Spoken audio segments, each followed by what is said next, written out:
Hello, everyone, and welcome back to our Come Follow Me lesson.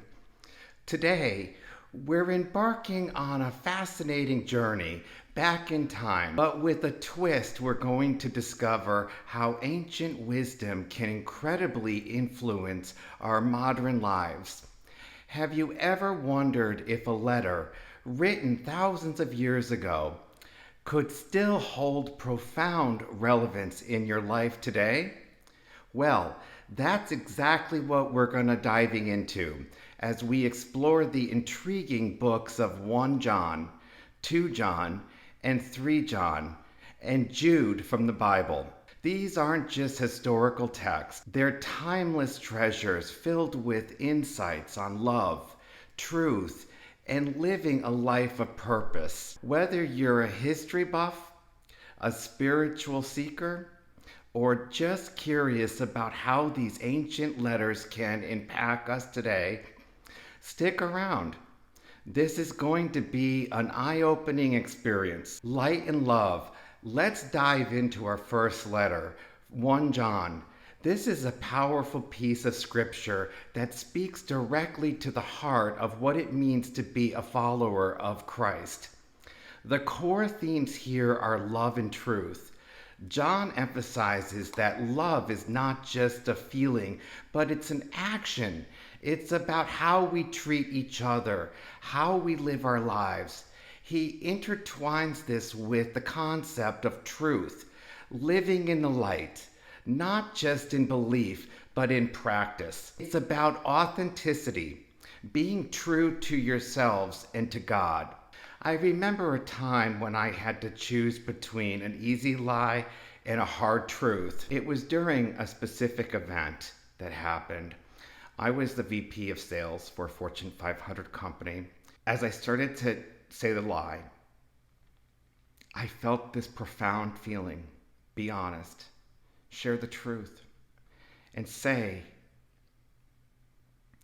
Dennis, I messed up. Tell them I messed up, which was the truth. And by being honest and vulnerable, I gained more respect. And this was even before I was a Christian. This experience taught me the real way of John's words. Just like light dispels darkness, truth and love can dispel the shadows of doubt and deceit within our lives.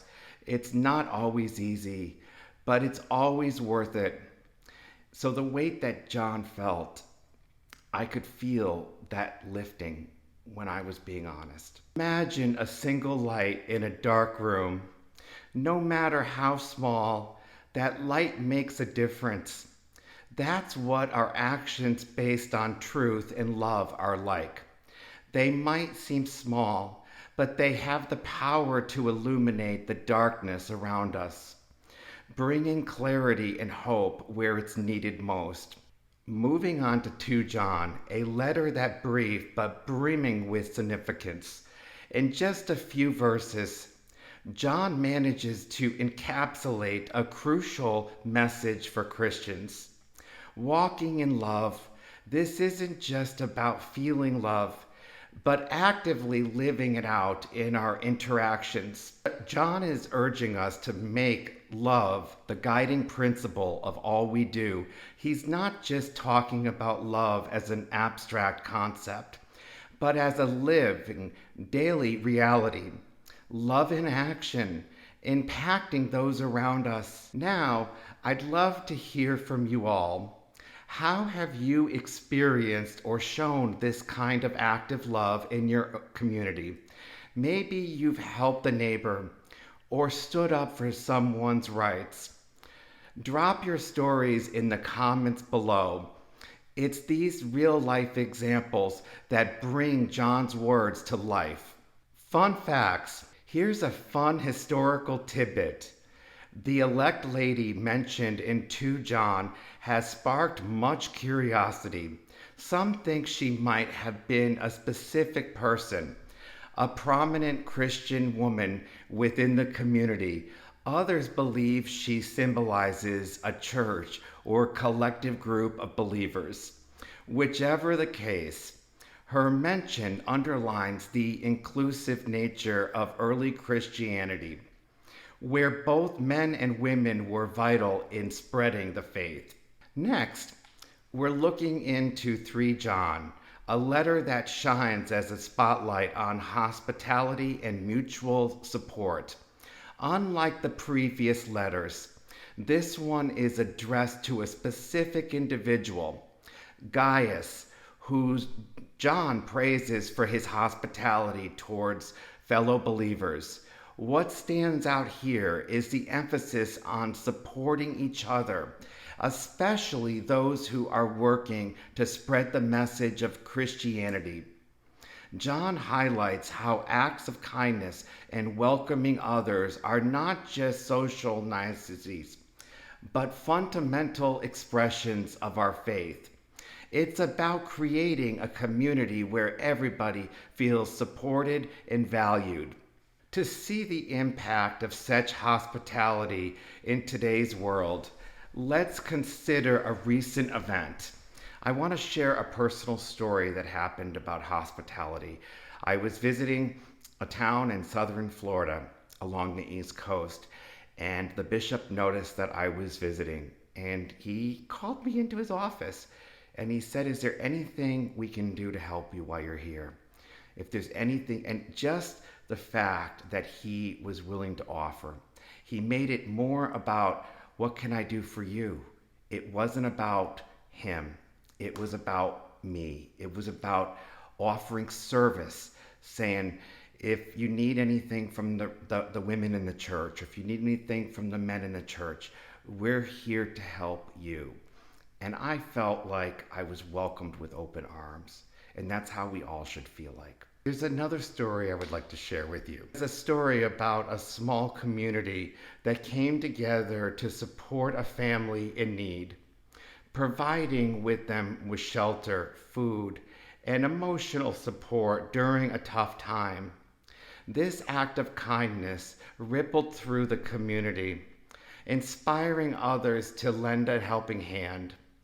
It's a modern day reflection of the kind of hospitality of support that John was advocating for in his letter. Final stop is the book of Jude. This short letter packs a punch with its stern warning against false teachings that were creeping into the early churches. Jude doesn't hold back. He calls out these false teachers and their deceptive messages, urging believers to remain steadfast in the true teachings they received. The letter is a passionate appeal to protect the integrity of the faith, emphasizing the need for vigilance and the courage to confront what's false. And in these latter days, holding on to that rod and confronting what is false is more important now than ever. And I can testify to that. I have a modern twist.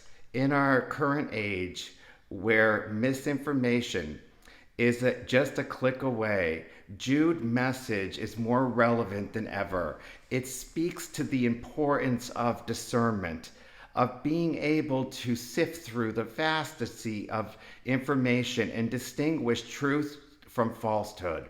How often do we find ourselves bombarded with conflicting messages, opinions disguised as facts, and half-truths presented as reality? This brings us to a crucial question.